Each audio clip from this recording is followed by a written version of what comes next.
bagian dari suatu partai politik. Bahkan ada yang berkeinginan untuk menyalonkan diri sebagai legislator atau nyalek. Mencoblos jadi bentuk partisipasi politik yang utama.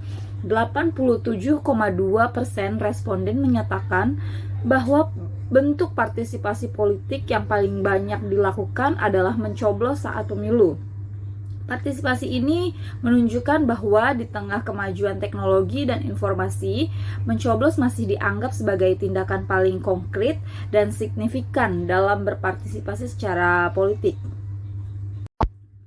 Di tengah dinamika politik yang semakin kompleks, penting untuk memahami bagaimana generasi muda yang menjadi harapan baru dalam kancah politik melihat dan berinteraksi dengan dunia politik.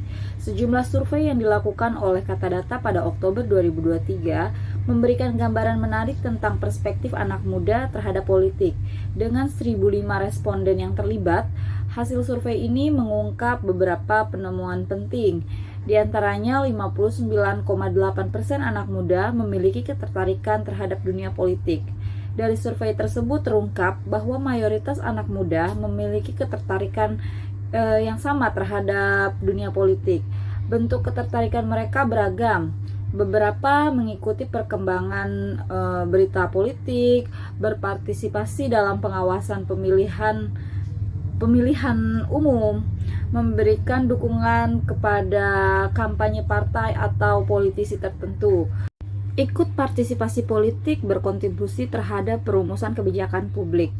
Mayoritas anak muda, yaitu 77,5%, masih percaya bahwa partisipasi politik mereka dapat berkontribusi terhadap perumusan kebijakan publik.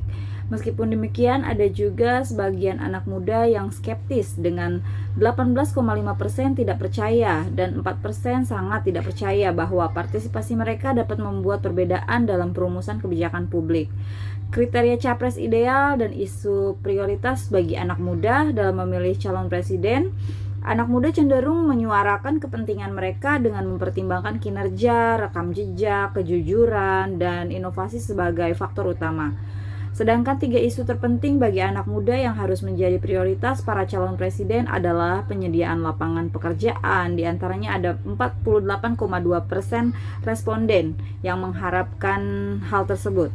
Diikuti oleh jaminan kesehatan dan kesejahteraan rakyat 13,5%, serta peningkatan kesadaran ekonomi digital atau ekonomi kreatif sebanyak 13,2%.